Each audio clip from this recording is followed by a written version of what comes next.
from University of Colombo again in 2016. In that exam, he also got the P.T. De Silva Gold Medal for clinical medicine. And also he is a member of the MRCP, member of the Royal College of Physicians. He was trained in general and interventional cardiology at the NHSL Institute of Cardiology and underwent advanced training in interventional cardiology and CT, cardiac CT at the Nottingham University Hospital from 2019 to 2021. He was a consultant cardiologist at the Sir John Kotalawala Defence Academy Hospital, but currently he works as a cardiologist at the George Eliot Hospital in New Norton, UK. I hope, Tamal, you are still there. This is from one of your older CVs. Yes, indeed, sir. Thank you very much. Yes, that's accurate. Thank you very much for that generous introduction. Are we ready to go now? Yes, we can. Yes. All right, great. And once again, as always, a very big thank you to Dr. Gurubaran, who's a very senior cardiologist in Sri Lanka and has, notwithstanding his seniority, he continues to arrange these acute cardiovascular care lecture series, and he's brought this in line with the European Society of Cardiology acute cardiovascular care curriculum, and I'm glad that I've had the opportunity to contribute to it once again this year, and hope all of you can get something out of this lecture. So the topic is cardiogenic shock. I'm not very familiar of all the lectures you've had so far because I think there's someone's. I think somebody not muted.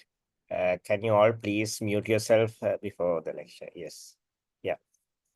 So essentially, not very familiar with all the previous lectures, but we'll talk about cardiogenic shock and a little bit about management. I think in the last years, Dr. Sanjeeva Rajapaksa used to do inotropes separately, so I'm not sure whether it's there this year as well. I'm sorry I couldn't go through the lecture series in detail, but I'll touch a bit on inotropes as well. But in general, we'll talk what cardiogenic shock is, and most importantly, how to identify cardiogenic shock at an early stage and then manage accordingly. So I'll start my presentation with the objectives as usual. So we're first going to talk about what shock is, just briefly touch on that, what shock is, which is a bigger subject than cardiogenic shock. And then cardiogenic shock is a very important type of shock. And then we'll talk about the definition of that. Then we'll talk about cardiogenic shock in detail, including its etiology and pathophysiology. And then we come to a very important topic, which I would think is the crux of the topics, crux of this lecture would be how to identify cardiogenic shock and how to differentiate it from other types of shock. And finally, we'll address the management issues as well. So I'm just going to run you through some brief cases which you and I come across on a daily basis. So I'll just rush through these because I don't want to spend too much time on it. We'll discuss at the end how we manage each case. First is a 61-year-old man with a history of diabetes and hypertension, essentially coming with an anterior STEMI to a non-PCI hospital. And he's thrombolized with tenecteplase. And after 1 hour, his pain is still continuing, although it's somewhat reduced, but he still has ischemic sounding pain. Blood pressure is slightly on the low side. Essentially someone who looks like he's not really responded much to the tenecteplase. I'm sure this is something that you see on a daily basis. The next case is that of a 72-year-old man. This gentleman is in end-stage kidney failure and on regular hemodialysis, also has history of hypertension and diabetes. He's coming with worsening breathlessness, which is something he's anyway used to having because of his CKD, but usually with dialysis, hemodialysis, his breathlessness resolves, but on this occasion it persisted after the last hemodialysis, which was done 2 days ago. And on the day he admitted, he was all feeling lightheaded and feeling very unwell, a bit confused, so ended up coming to hospital. He is very distressed, confused, tachycardic, blood pressure, which is hypotensive, widespread crackles in the chest, heart sounds are muffled, and ECG showing sinus tachycardia and potentially small complexes.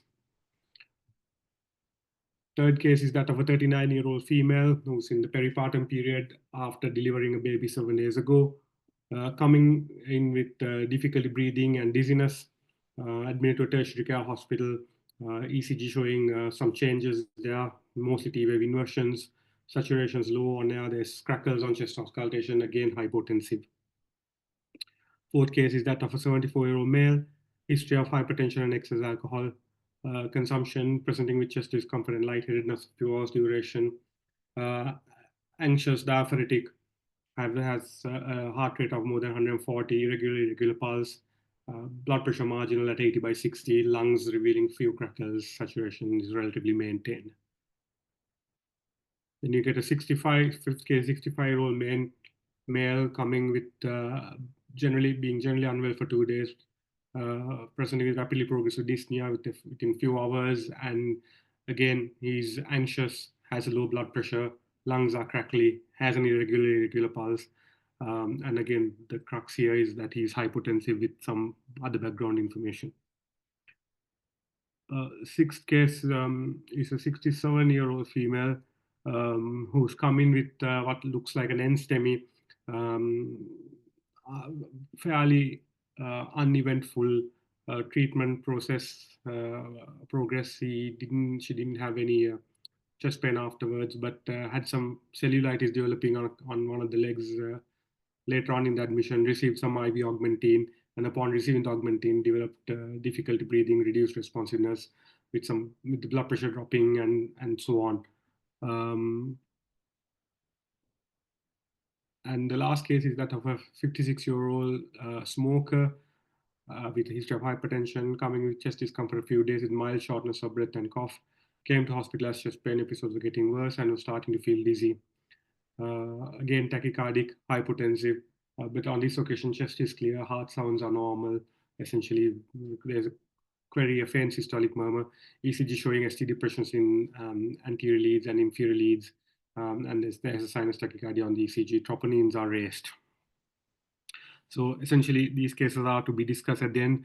What essentially we need to come to a diagnosis, and how would you just outline the management.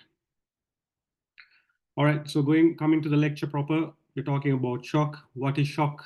Shock is essentially a life-threatening inadequate organ perfusion.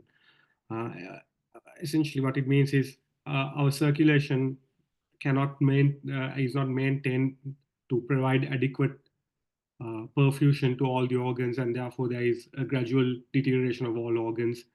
And it is initially noted with hypotension, but other signs include tachycardia and urine output, reduced urine output, and altered mental status. So this is the sequelae: reduced perfusion to organs, multi-organ failure, and then death. Most of the time it presents with hypotension, but rarely can patients can be normotensive, and extremely rarely they can even be hypertensive and still be in tissue level shock. Like I initially said, these are initially reversible, but we must recognize this and treat it early in order to prevent patients going further down the slippery slope. Once you start going down the slippery slope, we often find that it's very difficult to bring them back. Classification of shock is something that we learn from medical student days. I put cardiogenic on top because that's what we are talking about here. But you do get hypovolemic shock secondary to bleeding or loss of fluid. Then you get distributive/vasoplegic shock due to sepsis, which is another common presentation to hospitals. And then anaphylactic shock again, which is a distributive/vasoplegic shock. And rarely, I suppose, something that is less commonly seen in Sri Lanka would be what we call obstructive shock, which is due to obstruction to blood flow, usually due to pulmonary embolism, when there's obstruction to flow in the pulmonary arteries, which then in turn leads to poor left ventricular inflow and reduced cardiac output. And often nowadays, you get what we call undifferentiated shock, where the cause is not clear. So either the cause is not obviously apparent when you first see the patient, or there are more than one causes uh, coexisting.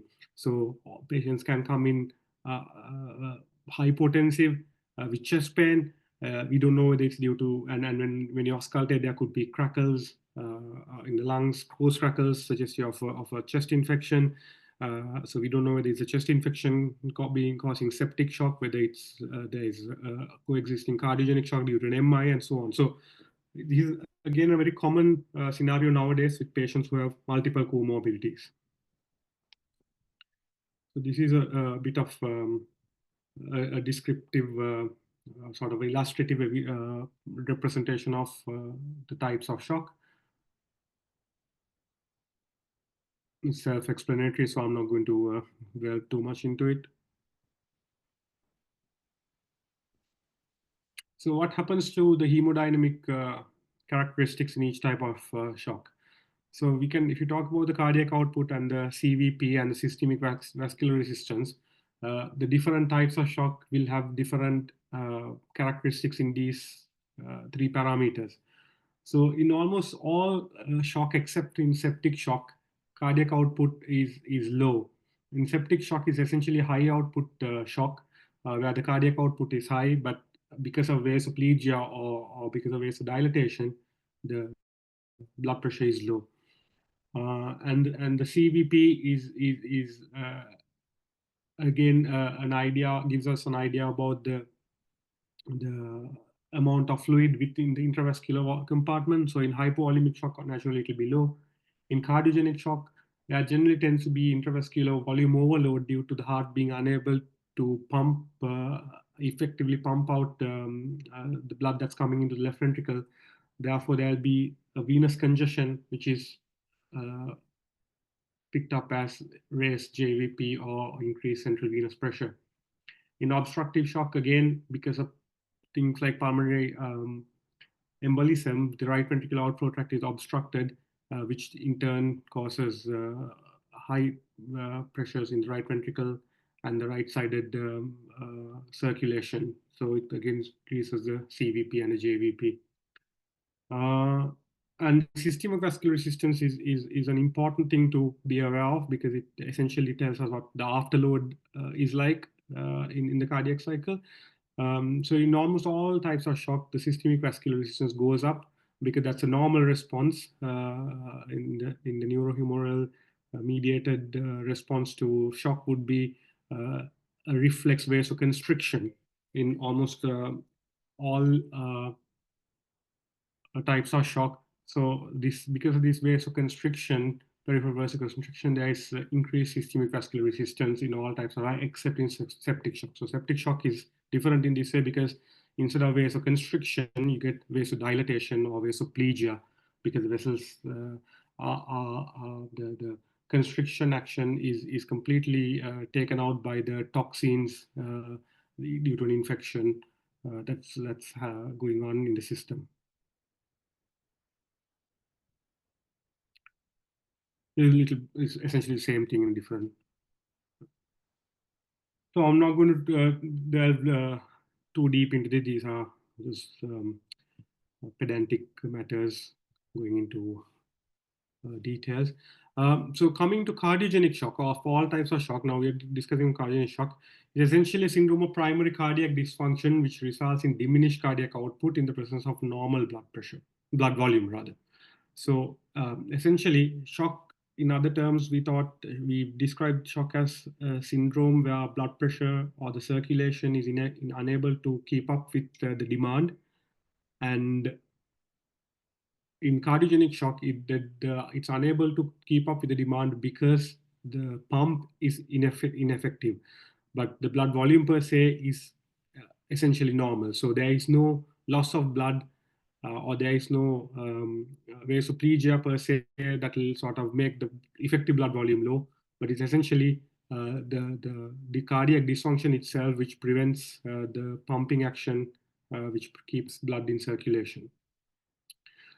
And we know the sequelae: tissue hyperperfusion, multi-organ failure, and death. Clinically, how we can, this person has hypotension that is refractory to volume resuscitation.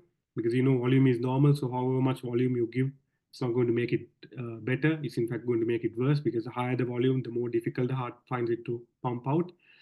And then it causes features of end organ hypoperfusion, and then it will require pharmacological or mechanical intervention. Criteria to diagnose cardiogenic shock. So these are research criteria, but this sort of thing can be used in our daily practice as well.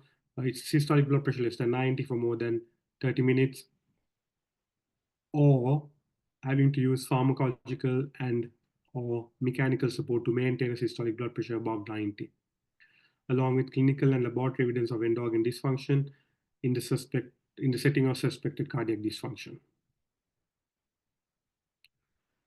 All right, so this is what happens, briefly talking about the pathophysiology. Myocardial contractility reduces, cardiac output reduces. When the cardiac output reduces, there is reflex systemic vasoconstriction, which increases afterload, which worsens cardiac ischemia. Then that works as a in a cycle to sort of reduce myocardial contractility even further. And then on the other hand, this whole thing, because of the reduced cardiac output and systemic vasoconstriction, organs become hypoperfused. So essentially, it's a vicious cycle that keeps perpetuating if we do not act. Another aspect of the pathophysiology that makes it, that acts like another vicious cycle is the high pulmonary artery pressure, which leads to right ventricular dilatation, which then leads to the intraventricular septum being displaced towards the LV, which further compromises the ability for the LV to accommodate the returning blood from the lungs, and it further compromises the diastolic filling, which further exacerbates systemic hypoperfusion. So there are multiple ways that in cardiogenic shock that things happen, which will self-perpetuate and take you downward a spiral, which then ultimately leads to death if we do not act. What's the epidemiology like? In recent years, the incidence has increased. We don't know why it is. It's not very clear. Perhaps because we identify it earlier, we diagnose it better, and also probably because we have an aging population in most of the world, except for very few countries. Most of the world now have an aging population, and also they live longer, which means they have more comorbidities, and then therefore they are likely to develop more cardiac issues and more likely to present with cardiogenic shock. So that's probably one of the reasons. But for whatever reason, the incidence is going up, and I don't honestly see it coming down. So particularly in countries like Sri Lanka, with all the pressures that we have in the Sri Lankan health setup, we'll be seeing more of these patients coming in, and high incidence is noted in women, in patients of Asian heritage, and patients who are older. Etiology. So when you're talking about cardiogenic shock, it's different to other types of shock. In other types of shock, for example, in septic shock, your primary concern would be to manage the shock itself. Whatever the etiology, you have to manage the shock itself. You probably have to start your vasopressors or inotropes and probably give steroids or whatever to reduce the toxin effect and all of that. So the focus is primarily on the circulation per se. In cardiogenic shock, whilst the focus is on circulation itself, you have to also be very aware of the etiology, because often cardiogenic shock comes in the setting of acute coronary syndrome. So if it's acute coronary syndrome, however much you try to treat the circulation, if you do not address the acute coronary syndrome, the shock won't improve. So at the outset, we have to initially identify cardiogenic shock that is related to ACS and differentiate it from cardiogenic shock that is not related to ACS, which is not very common, but it is being recognized more, and it's occurring more now. So non-ACS related cardiogenic shocks are things like long-standing valvular heart disease coming with decompensated status, or long-standing heart failure coming with decompensated heart failure, that sort of things. So they are not ACS related, and they don't necessarily have an ACS component in it, but they are also in shock due to due to cardiac failure. So those patients can be managed in that usual way of managing the shock with your vasopressors and so on. There are certain things that you need to address, but particularly the ACS-related cardiogenic shock, where it's due to an MI, you need to essentially look at things in parallel. So whilst you stabilize the circulation and improve the blood pressure, you should also address the primary cause, which is the acute coronary syndrome. So this is what I was mentioning. So the ACS-related cardiogenic shock is usually due to acute left ventricular failure that occurs in MIs. And sometimes in a setting of an MI, you can get an arrhythmia, and that could be the reason for cardiogenic shock. Sometimes, very rarely, you can have mechanical complications of acute myocardial infarction. So if you end up having an anterior or lateral MI, you can end up having papillary muscle rupture, which causes acute MR, which can cause acute cardiogenic shock, acute pulmonary edema. You can have a VSD due to a septal rupture in late presenting MIs in particular. So that's mechanical complication, acute MI, that can lead to cardiogenic shock. Those are rare ones. The commonest cause is left ventricular failure secondary to the MI, and this is bread and butter for anyone who works in cardiology in the CCU. Day in, day out, these are our patients that we most often see. You do get the non-ACS cardiogenic shock secondary to myocarditis, peripartum cardiomyopathy, stress cardiomyopathy, acute valvular regurgitation, arrhythmias, bradycardias. All of these things can cause non-ACS related cardiogenic shock. So here the focus is more on stabilizing essentially what we should understand is the etiology should be addressed as soon as possible, particularly if it's MI. Even if it's not an MI, if it's something like an arrhythmia, you still need to look at the etiology. So if someone is in rapid atrial fibrillation, there's no point in just putting an inotrope up or giving fluids to improve the shock. You need to reset the heart into a sinus rhythm and take him out of the arrhythmia. So what I'm trying to focus here is, or drive home here, is that etiology is important to identify in cardiogenic shock. And like I earlier mentioned, sometimes you get the chronic causes coming, like chronic heart failure or severe aortic stenosis, etc. Sometimes even hypertrophic cardiomyopathy can end up coming with cardiogenic shock. So this is the most important aspect of this lecture, I guess. ACS-related cardiogenic shock complicates 5 to 10% of acute MI, leading cause of death after MI. And STEMI has a twofold increase of cardiogenic shock compared with NSTEMI. And NSTEMI, however, NSTEMI-associated cardiogenic shock is less likely to be catheterized or get a coronary angiogram early. Therefore, the mortality with NSTEMI-associated cardiogenic shock is higher than STEMI-associated cardiogenic shock. What's the clinical presentation like? So you essentially get features of left ventricular failure, features of right ventricular failure, and then you get features that are common to both types of failure. Most often, patients who come with cardiogenic shock are due to left ventricular failure in the acute setting in ACS, due to anterior or lateral STEMIs.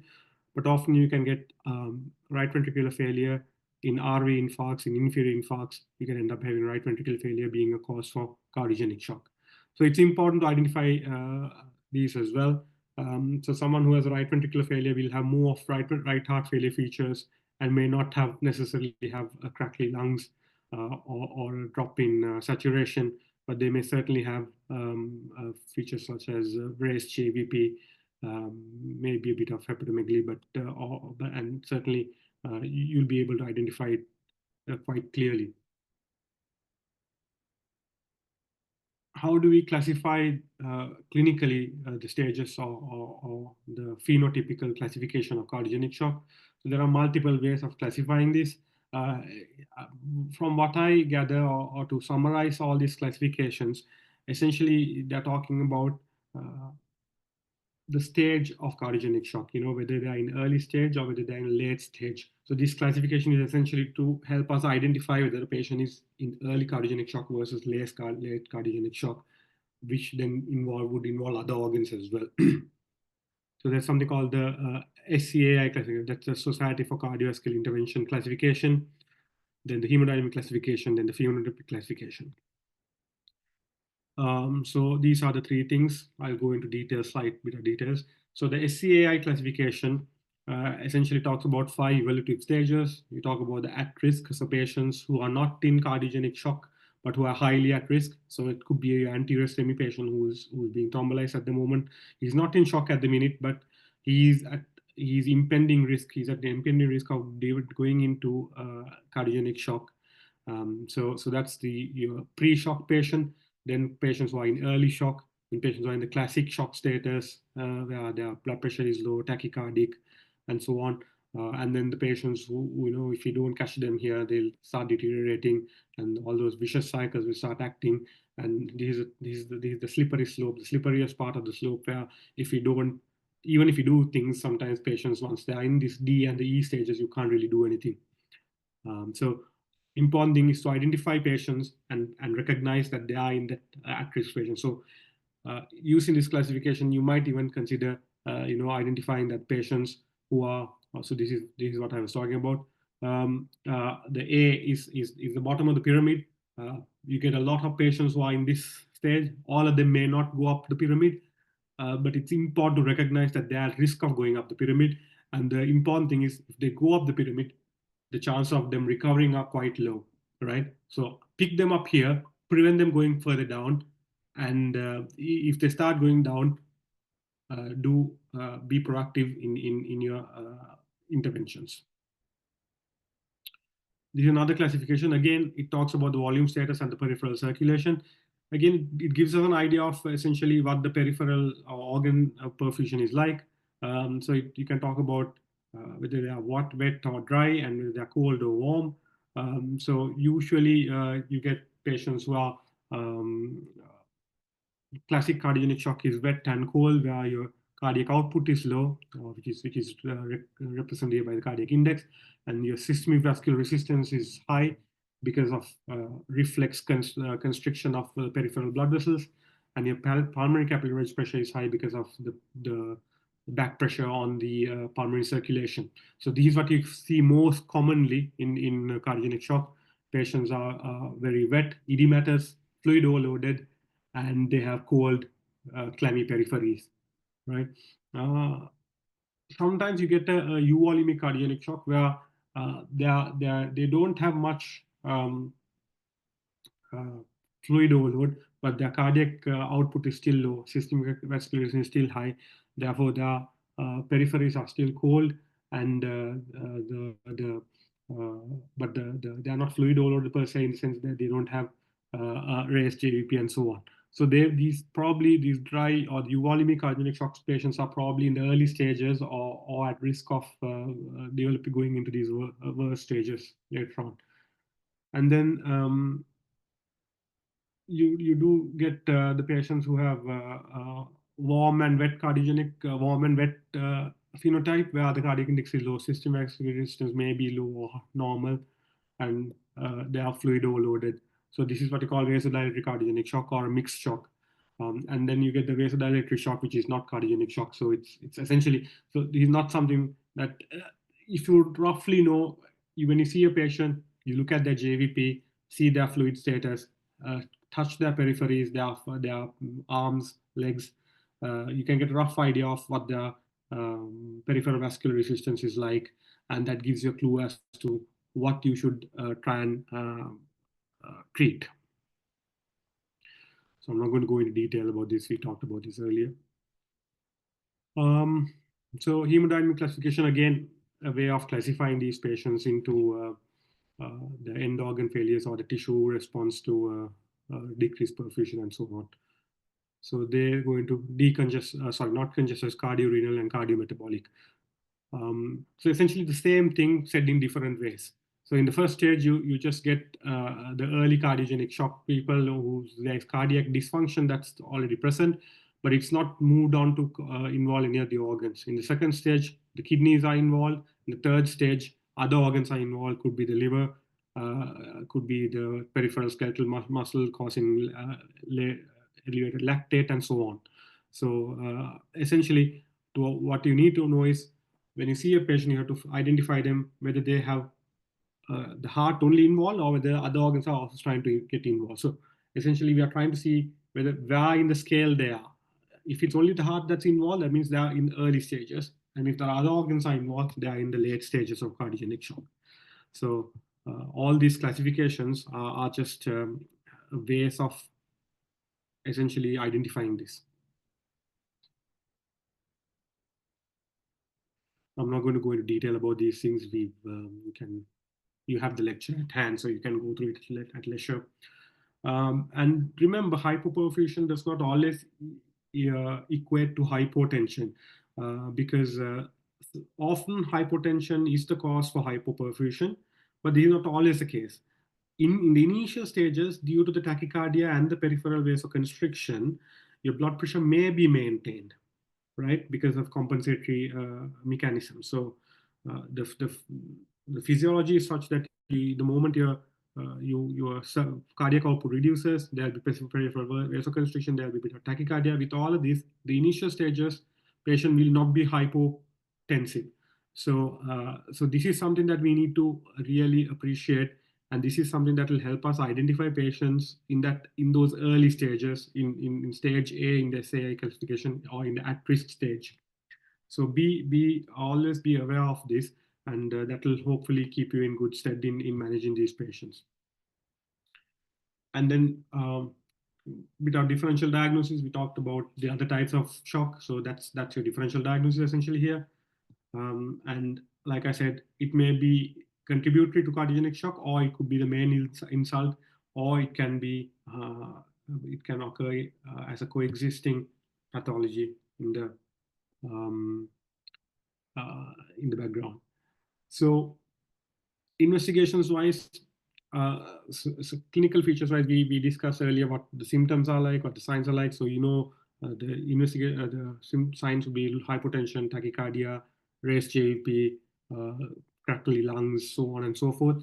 And then the important thing to identify would be in cardiogenic shock, the important investigations which will tell us would be the ECG, which is available everywhere. So it's something that you need to do early. Even in patients who may not necessarily complain of chest pain, sometimes diabetic patients may come with shock and they may not complain of chest pain, but if there is shock, if there is hypotension, be quick to do an ECG, because there could be a coexisting cardiac element there. So do an ECG early on. Echo, if you have access to it, I think most hospitals nowadays, district general level and above, will have an echo machine.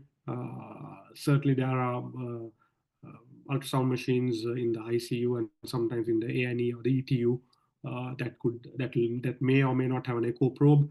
But if you do make use of it, it's a wonderful tool to use. In time to come, I think echo will be like, there'll be handheld echoes, which you can even use like a stethoscope. Shouldn't be necessarily limited to cardiologists. Everybody should be able to use the echo in a meaningful way. Not for detailed valvular assessments and so on, but for a quick in an A&E setting, it's a very, very valuable tool in an ETU setting. And finally, in tertiary care hospitals with cardiac facilities, where some of you or most of you may be working in a CCU setting, we had to think of cardiac catheterization as well, or coronary angiography, or sometimes right heart catheterization as well, for patients who. And then you get the other peripheral paraphernalia in the sense like the other issues that will common to any form of shock.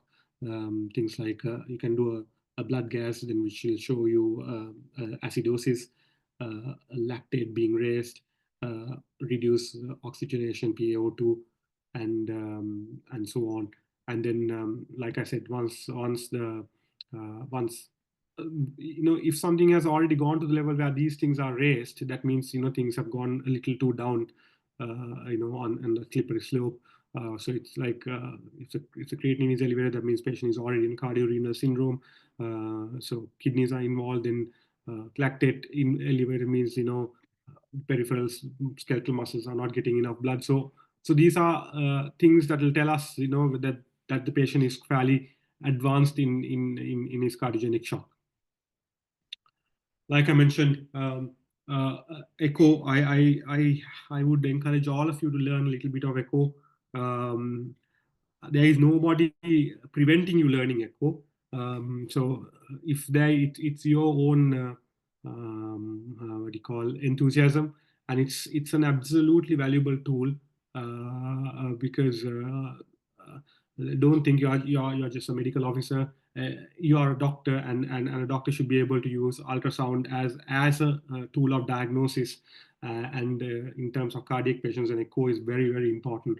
So if you have access, so these lectures are not just to give you a certificate. These lectures are to sort of encourage you to learn these things and encourage you to use these things, be very modern doctors who look at these things, who use these things. You will feel good about yourself. I mean, you diagnose something because your consultant won't always be there. So these are things that you can do yourself. And I mean, it will definitely help your practice and improve the diagnostic accuracy of cardiogenic shock.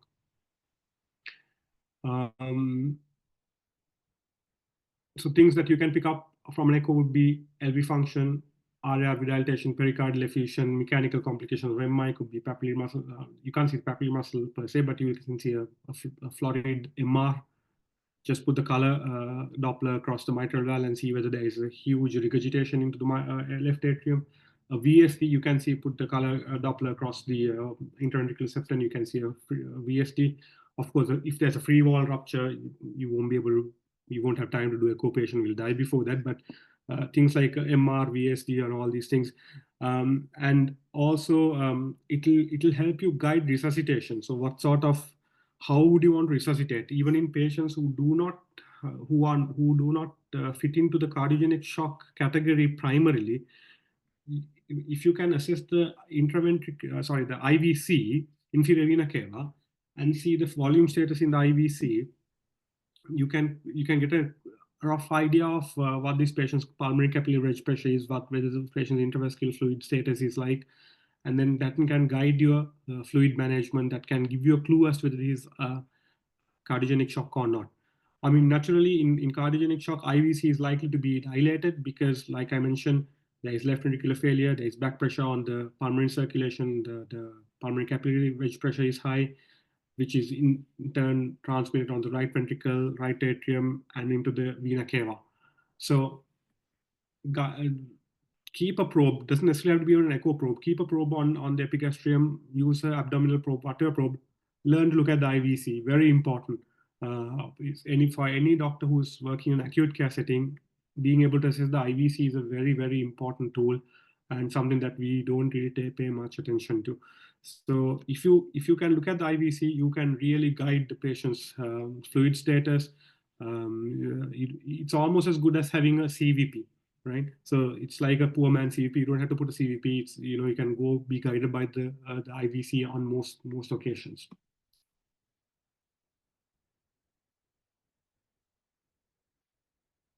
Right. So I'm not going to again go into details about this. So you have the lecture at hand, and you can go through this algorithm leisurely and see how it will help you identify these things. Okay, coming to the management, we have about another 15 minutes more. Address the etiology. Management would be, like I said, in cardiogenic shock, very important to address the etiology. Revascularization, arrhythmia management, and whether if there's a structural cardiac abnormality, you have to manage that as well. Now, in hypovolemic shock or in any shock, addressing the etiology is very important.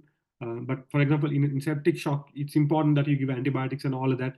But the initial management per se will help the patient survive in septic shock by giving fluids, by starting your vasopressors, by giving some steroids. The circulation management alone will help the patient survive. Whereas in cardiogenic shock, that's not the case.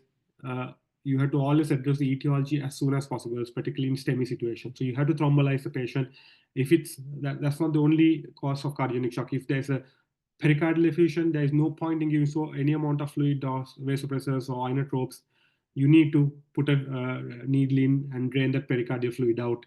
You need to, if you can't do that, if you're not trained to do it, you have to escalate it to someone who can do it, either a senior registrar or your consultant. So it's important to pick up the etiology, and it's important to address the etiology as soon as possible, not like in other forms of shock. And also, so one is the STEMI situation, one is the pericardial tamponade situation, the other thing is arrhythmia. So if someone's in VT or even non-sustained VT or even a sustained VT with marginal blood pressure, sometimes even in sustained VT, patients may not be fully crashed. They may still have a blood pressure of about systolic 85 or 90 even sometimes. But they're at risk. So you have to, if they're sustained VT, you have to, even if they are even if the blood pressure is okay, you need to have a low threshold with cardioversion, either with chemical cardioversion or with DC cardioversion. Certainly, if they're in shock, you need to DC cardiovert them. If they are marginal, borderline, you might even consider chemical cardioverting. But certainly, it's something you need to address as soon as you address other stuff. Essentially, so what I'm trying to say is inotropes and vasopressors and fluids alone is not first line in managing cardiogenic shock. I would say it has a more secondary role. So number two would be optimizing hemodynamics, and this is where your vasopressors, inotropes, all of these things will come. Another thing that you need to sort of pay attention to is that in cardiogenic shock there will be fluid overload, and there will be congestion in the lungs, congestion in other venous tissues. Sometimes there is perinephric congestion as well, which will prevent adequate perfusion of the kidneys above and beyond the hypotension alone. So sometimes while addressing the hypotension, you may have to decongest patients using furosemide or some sort of diuretic. Mostly often it's IV furosemide. So you need to be aware that, while monitoring and giving and improving your blood pressure with inotropes or vasopressors, you may have to use furosemide concomitantly to improve pulmonary, to decongest the lungs, decongest the kidneys, and allow better perfusion. And then the third aspect will be management of other organ dysfunction. This includes oxygenation for lungs. If there is severe acidosis, you can correct acidosis. If there's AKI, you can correct that. If the patient is severely distressed, you can sedate the patient. If you might even be able to intubate the patient if the patient is not settling. So all these things should be paid attention. So all of these things need to happen together. But compared to other forms of shock, important thing is that you pick up the etiology and address the etiology early. So this is a graphical representation of what I just mentioned. You talk about etiological therapy, optimizing hemodynamics, then managing organ dysfunctions, and so on. Again, something from the ESC guidelines, similar things. Okay. All right. So do we give fluids in cardiogenic shock? It's a clinical challenge. It's difficult to assess the intravascular fluid status sometimes in cardiogenic shock. Natural tendency would be to think that in cardiogenic shock, you don't give fluid because patient is already fluid overloaded. The heart can't handle the amount of volume that's already there, therefore don't give fluid. But there are certain instances where fluid resuscitation is important. For example, in RV infarct, inferior STEMIs with right ventricular involvement.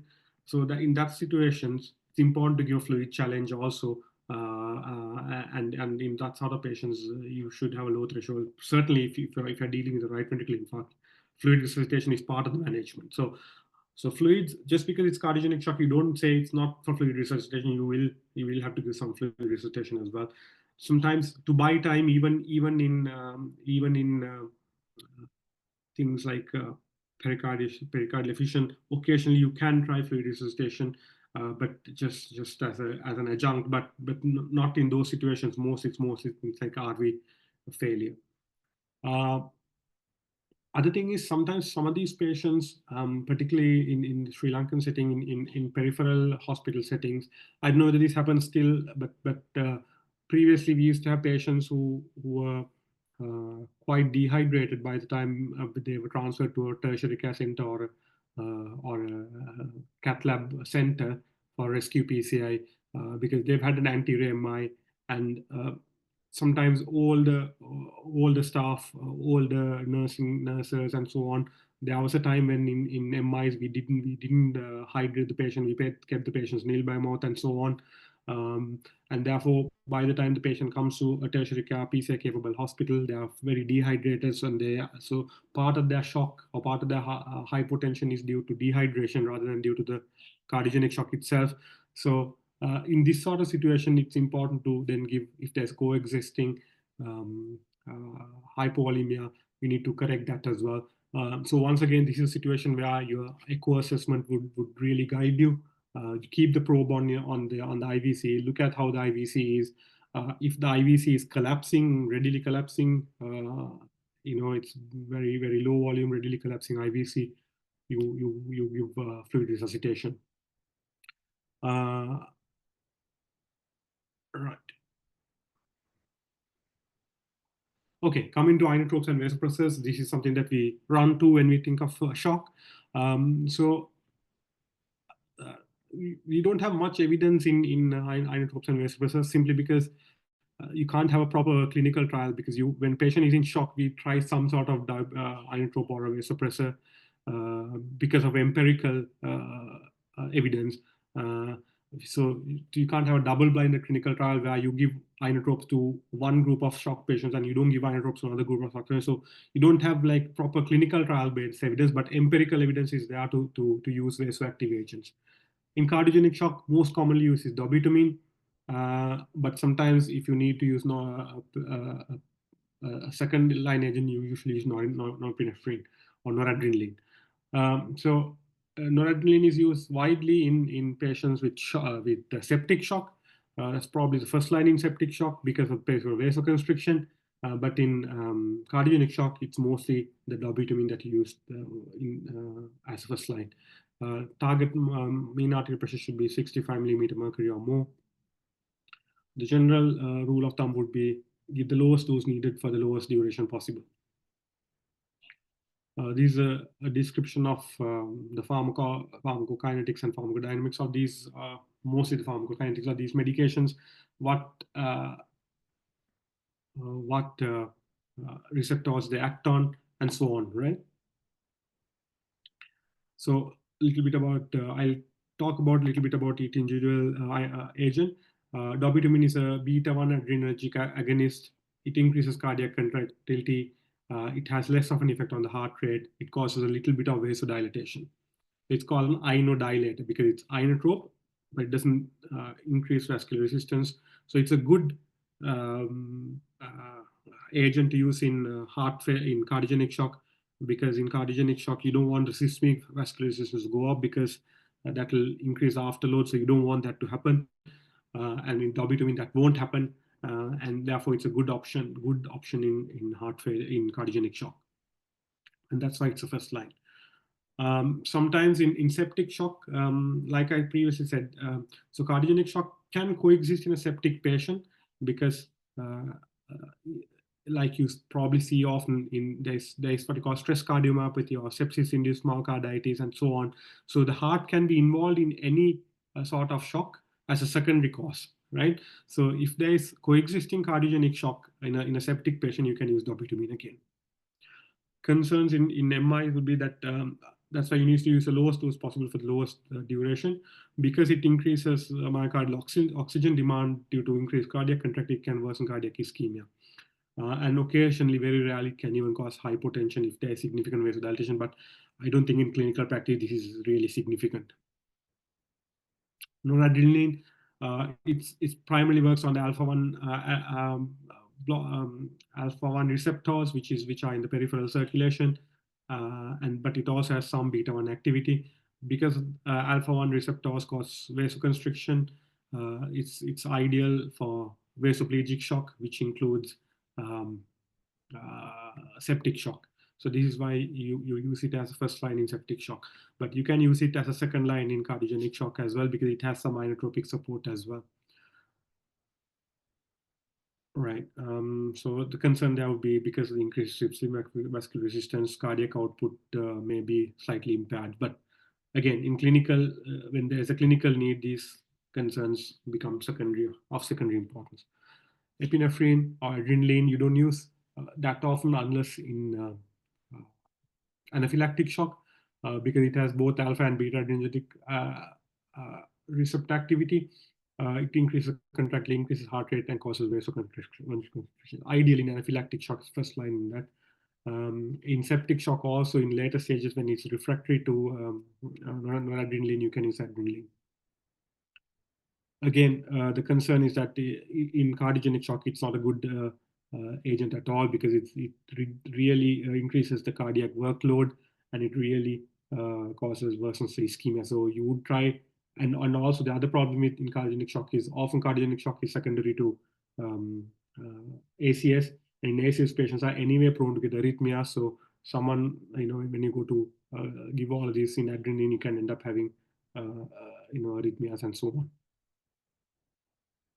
So this is why this agent dopamine, which used to be very commonly used when we were medical students, interns, and so on. It was used a lot in all sorts of shock, but nowadays I don't think it's very commonly used. With the advent of critical care specialists and all that, the use of dopamine is not very common. But there was a time where I thought in low doses, 5 micrograms per kg per hour or minute. In low doses, we thought there is renal vasodilatation and it improves renal perfusion. So because of that, we used in septic shock in patients with AKI in particular. But in cardiogenic shock, it's not a good medication to use because of the risk of arrhythmias. Levosimendan, I'm not going to talk about it because we don't even have it here in the UK very commonly. I don't know whether it's there in Sri Lanka, so probably don't need to talk about it. Then pulmonary vasodilators. This is not very commonly needed, but sometimes in patients who have pulmonary hypertension, and when they come with right heart failure, cardiogenic shock secondary right heart failure, or congestive cardiac failure secondary right heart failure, these patients will benefit from pulmonary vasodilators. It's important, but these usually used in an ICU setting. I wouldn't encourage them being used in a CCU setting, simply because it needs very, very advanced monitoring.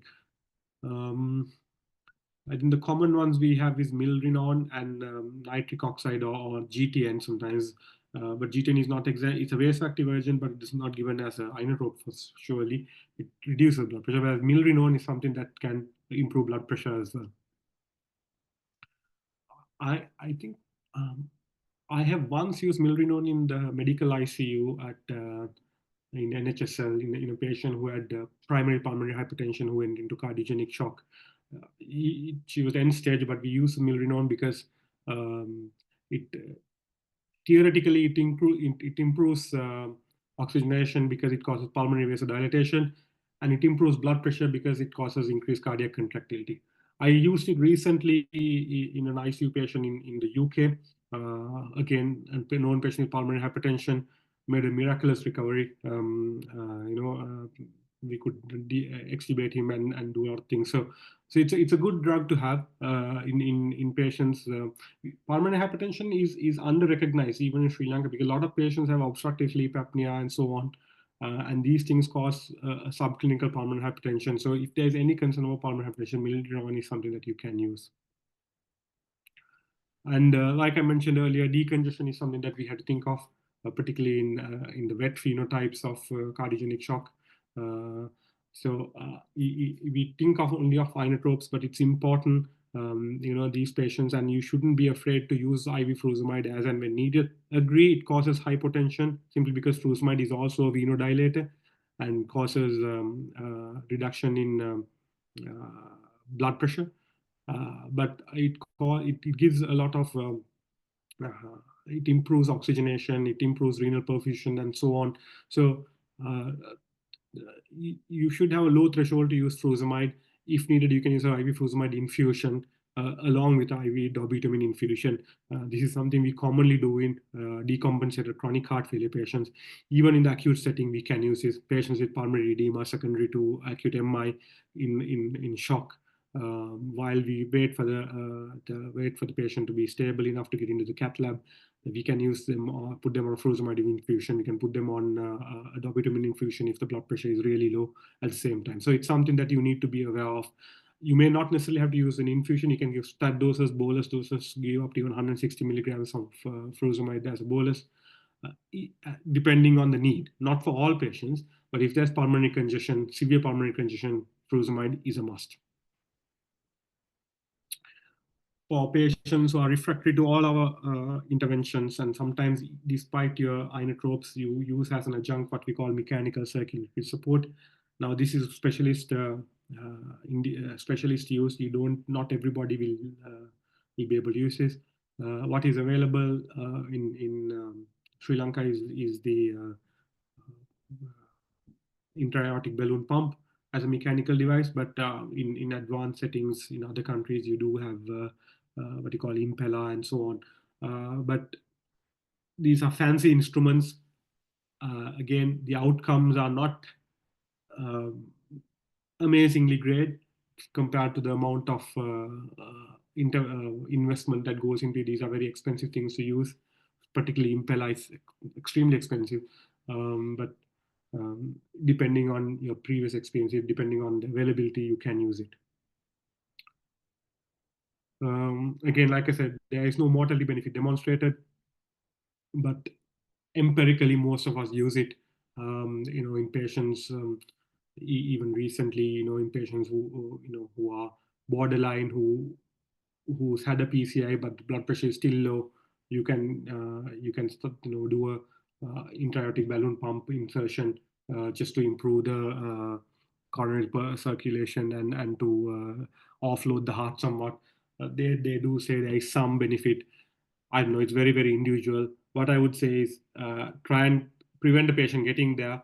If the patient gets there despite all your efforts, and if you have the facilities to do it, then you can do it, but usually done by a consultant or a senior registrar. And this is how mechanical circuit circuitry works. So you get this pressure volume loop, and then the IABP reduces the systolic aortic pressure, increases stroke volume, and therefore increases cardiac output and so on. So shock is better and coronary circulation is better, they say. Impella unloads the left ventricle and reduces diastolic. So there's a bit of pathophysiology or physiology behind it. Monitoring, continuous BP monitoring is essential. Often in CC setting, it's non-invasive blood pressure monitoring. But if you have the capacity, most of the monitoring machines, certainly in ICU settings, sometimes in CC settings, will have the ability to check arterial blood pressure as well. So if you have the ability to check arterial blood pressure, you can check it, particularly in patients who come after the cath lab. They may have a sheet in already, an arterial sheet in, so you can use that to monitor arterial blood pressure. Telemetry is essential. Continuous pulse oximetry is essential. The rest of it is usual stuff that happens in a critical care setting. Pulmonary artery catheterization, I'm not going to talk about it because it's only in specialist settings, probably in heart transplant patients and so on. You don't need to do it commonly now. Other organ support is an important thing. Commonly affected organ is the lungs. So oxygenation is important. Sometimes they will need CPAP. Often they need CPAP if there is a significant pulmonary edema, CPAP or BiPAP, and sometimes the patient is really distressed. You may even have to intubate and ventilate. CRRT, AKI occurs in 13 to 28% of patients with cardiogenic shock. Patients who are more advanced, and some of them, most of them, or I would say 20% of them would benefit from being on continuous renal replacement therapy. These patients are not fit enough to have hemodialysis simply because their blood pressure is low, so they will need to have continuous renal replacement therapy arranged for them. Again, available in highly specialized settings. These are the patients usually in ICU rather than CCU. I think NHSL CCU had the ability to do CRRT at one point. I'm not sure they're still there. So it all depends on the availability. Whatever we do, overall prognosis of these patients is quite poor. Almost 50% of these patients will not survive beyond a 12-month period. Sometimes the hospital mortality, they won't survive to leave the hospital. So 30-day mortality or in-hospital mortality has improved, but overall mortality in the longer term has not changed much in the last few years. So these are things of readmission and further episodes. So yeah, so I'm not going to talk deeply into it. We'll just go back to the cases. The first case was a man with antirestemie who was thrombolized, but appeared he had not been thrombolized adequately. He had a failed thrombolysis with cardiogenic shock. How would you manage these patients? So important thing is to have emergency rescue PCI. That's what we were talking about earlier. Then the rest of it would be adjunct things like inotropes, vasopressors, or oxygen, CPAP. But simply because we don't have cath labs in all our hospitals. Till the patients get into the cath lab, we need to ensure that they have oxygen, well oxygenated, they have CPAP going on, inotropes, and all that. Sometimes even if you're in a cath lab hospital, they can't. If the patients can't lie flat, you need to make sure that they are able to lie flat. If not, you may even have to intubate them and ventilate them and sedate them so that they can lie flat and they can have a PEEP or a sort of CPAP sort of thing being given via the ventilator. Second case was an interesting case which I had very recently in the UK in cath lab. So he's a 72-year-old man who was on regular hemodialysis. What do you think is the cause here? I think it's very obvious. Does anyone want to give a idea? In the interest of time, like you suspected, it's likely to be given his muffled heart sounds, given the small complexes on the ECG. It's very likely cardiac tamponade, and it was indeed cardiac tamponade. I think we took up about 1.5 to 1.75 liters of straw-colored fluid from his pericardium. He survived the pericardiocentesis, but subsequently he died, so of other reasons. But his blood pressure improved immediately after pericardiocentesis. Um, so, so that's a typical cardiogenic shock. The diagnosis is confirmed using bedside echo, and you can do pericardiocentesis on the bedside, bring the patient to cath lab and do it there. Wherever you have the facilities, you can do it. This is a case of a 39-year-old patient. Now patient coming, it's a young female patient, not your usual demographic of acute coronary syndrome, and coming in the peripartum period. What is it likely to be? Peripartum cardiomyopathy with cardiogenic shock. So here, you don't need to rush the patient to the cath lab or anything. Manage the patient with vasopressors or inotropes. And because peripartum cardiomyopathy, there is evidence to use bromocriptine. Case 4 was a patient who's 74-year-old alcoholic patient who came with rapidly conducted atrial fibrillation with marginal blood pressures. So here the diagnosis is very clear: AF with rapid ventricular response leading to early cardiogenic shock. Plan was to sedate and DC cardiovert. You can do that particularly if you know that the patient was previously well and didn't have any concerns, and the palpitation started within the last 24 to 48 hours. If you have a clear onset of the palpitations, then you can cardiovert them safely, because if the palpitations have gone on for more than or if the atrial fibrillation has been present for more than 24 hours, then DC cardioversion may not be, or even chemical cardioversion for that matter, may not be the first line treatment, simply because if they have a clot in the left atrial appendage, they are at risk of having a clot, having a stroke or thromboembolism during cardioversion. So as long as you know the onset of the AF, you can cardiovert them. But sometimes, if the patient is hemodynamically very, very unstable, you don't think about clots or thromboembolism. You have to first make the patient live, so you cardiovert them if they are very unstable. But again, this blood pressure of 80 by 60 or whatever that he had is not very, very, very critical blood pressure. So 80 by 60, you can try and cardiovert him chemically, which is considered more gentle and therefore less likely to cause stroke, even though it is also known to cause stroke if there is a thrombus in the left atrium.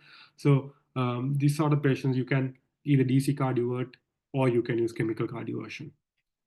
But if they're hemodynamically stable, I wouldn't cardiovert. I would first control their heart rate with beta blockers or digoxin, or even things like beta blockers, digoxin. And then once they are well anticoagulated, then you would consider cardioversion, at least 3 weeks of anticoagulation just to prevent a stroke. All right, and case 5 is a 65-year-old male presenting generally unwell. So these are all patients that I saw in my practice, both in Sri Lanka and in the UK. This patient, I clearly remember this patient came to, came as an inpatient in one of the private hospitals I had seen my last patient in one of the private hospitals in Colombo, and was about to go home when the physician who saw this patient called me. 65-year-old male came with essentially with what looked like a pneumonia. But patient was found to be tachycardic, having atrial fibrillation on the ECG. And when we did the ECG, there was AF with rapid ventricular response, no ischemic changes. So, and the ABG showed high lactate, the blood pressure was low. When you did the bedside echo, the average region of almost abdominal ejection fraction was about 45 to 50%, mildly reduced. Important thing is when I checked the IVC was about 14 millimeters with more than 50% respiratory variation. So this is classically means that patient is in shock and his intravascular volume is low.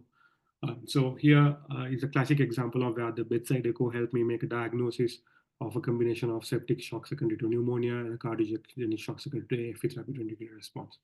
So, so he's not an uncommon presentation. So this patient came, this happens probably a lot in all our ETUs in even the government sector. It's just that we don't recognize this, or we treat them blindly. See, cardiac patients often, or any shock patient for that matter, you can treat them blindly with everything you know, inotropes, your steroids, vasopressors, fluids, all of that. You can treat them with all of that thinking, okay, something will work, right? But there is no, that could be counterproductive, one thing. And the other thing is there is no intellectual stimulation or intellectual pleasure in treating patients like that. You rather make a diagnosis and give a more accurate treatment in a more appropriate patient, because one thing, the patient outcome is going to be better, and you are going to have a better job satisfaction because you've done the right thing, and you've done something knowingly, right? So you can unknowingly also do all these things, but doing them knowingly after making a proper diagnosis is that much more gratifying, and that much and it has better outcomes for the patient as well.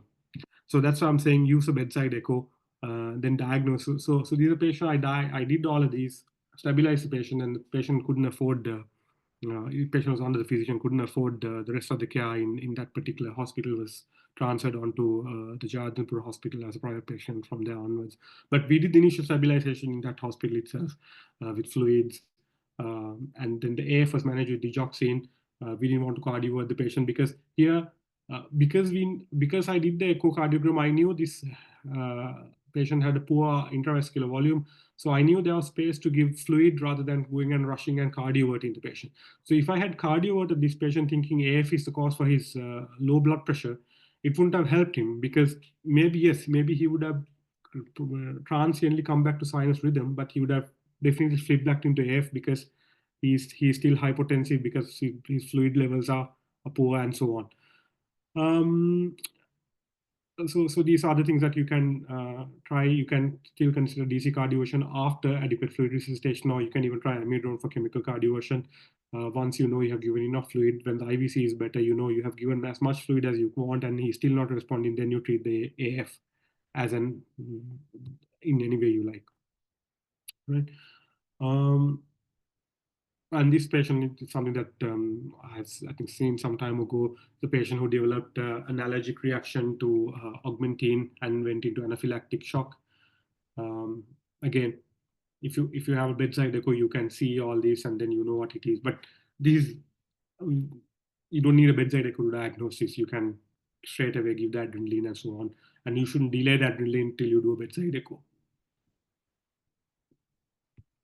And this patient again, case 1, this is a recent patient. You may not see this sort of patient very commonly in Sri Lanka.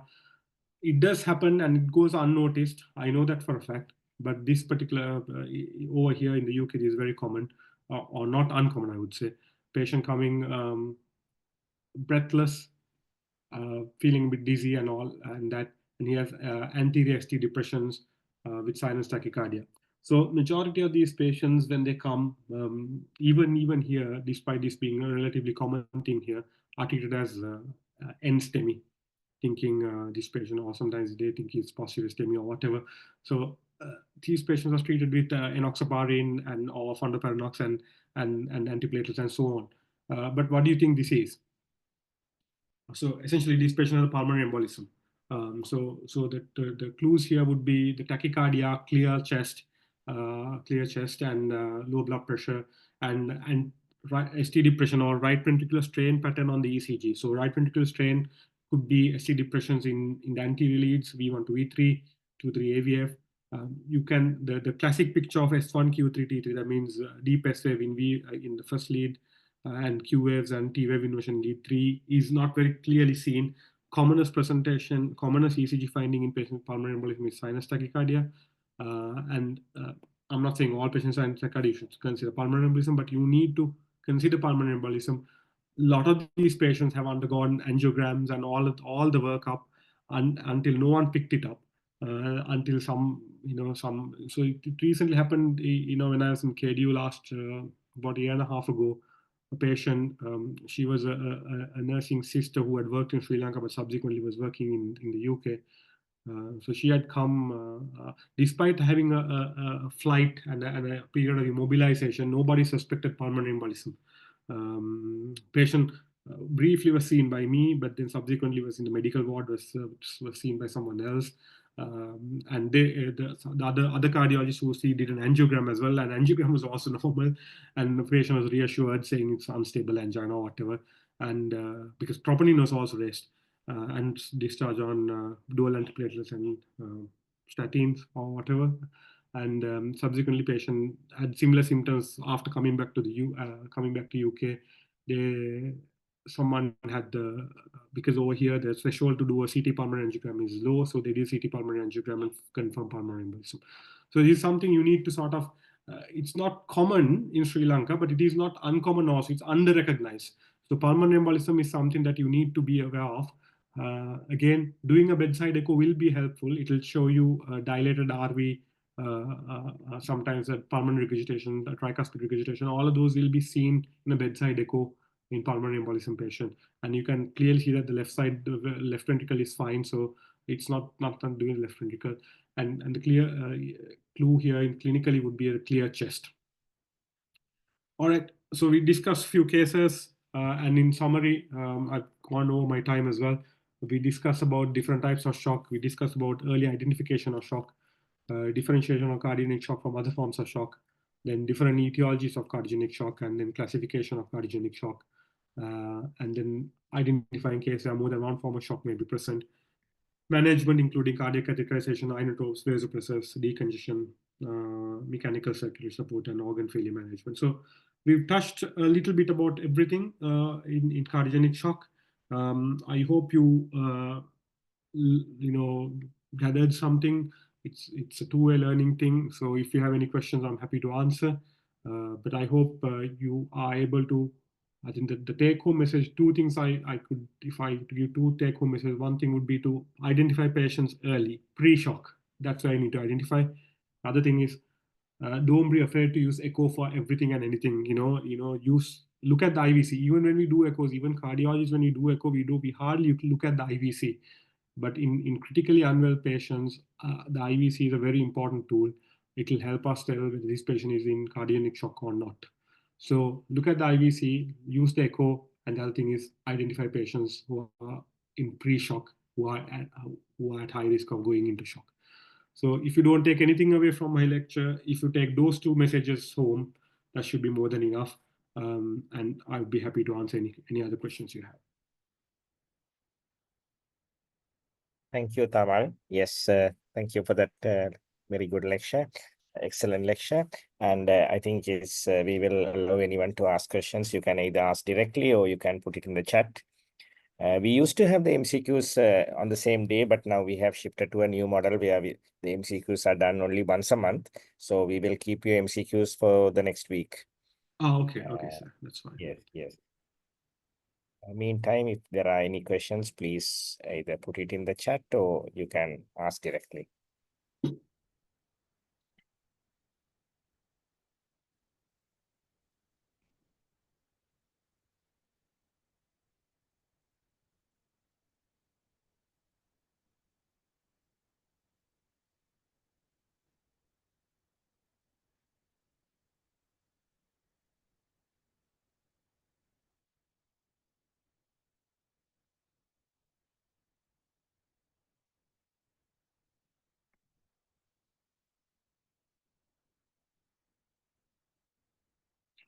perhaps I have given too much information and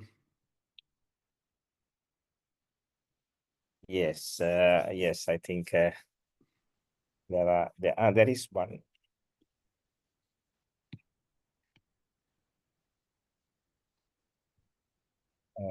There is a question about low BP and hemodialysis. let me see.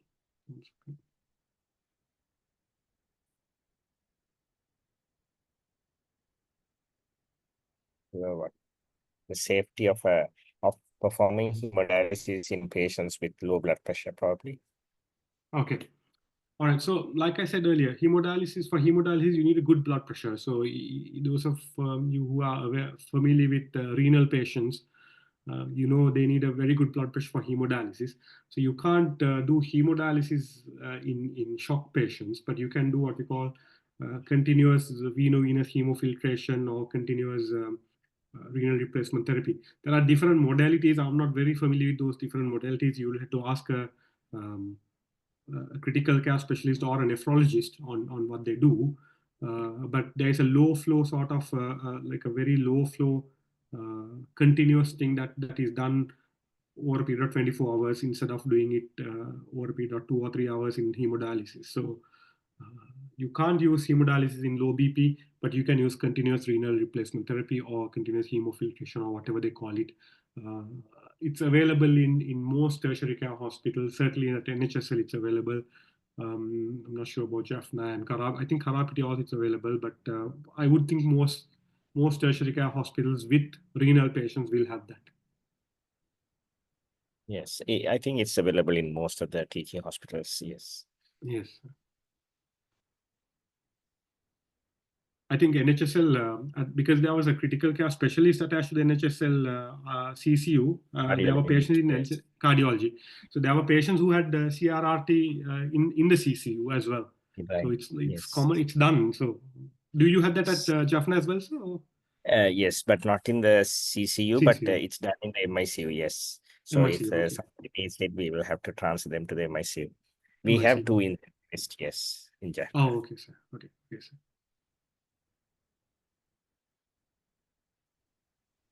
Thank you, Tamal. Yes, for that excellent lecture and the time that you spent with us. Despite being in UK and working probably on a busy schedule. Thank you very much. I hope you will continue to help us in the coming years as well. Of course, of course. And thank you for continuing to organize this. I mean, I feel ashamed that I have left the country and people like you are remaining back and serving the country. So this is the least I could do. So thank you very much for arranging this and may God bless you and all the best. Thank you and good night. Good night.